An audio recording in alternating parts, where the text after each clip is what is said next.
Ladies and gentlemen, here comes another yummy series.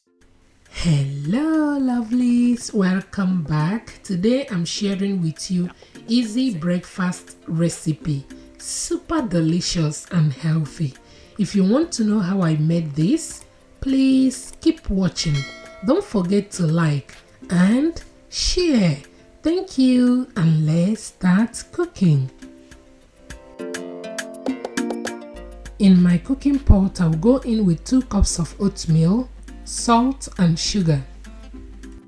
Next, I'll add hot water, mix to combine and transfer to my cooker and cook on a low heat. While that is cooking, I'll mash my 2 bananas.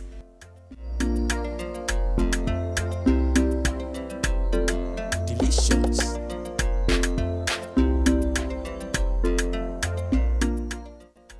Once that is done, I will transfer it to my oatmeal. You guys, the banana mash is a game changer.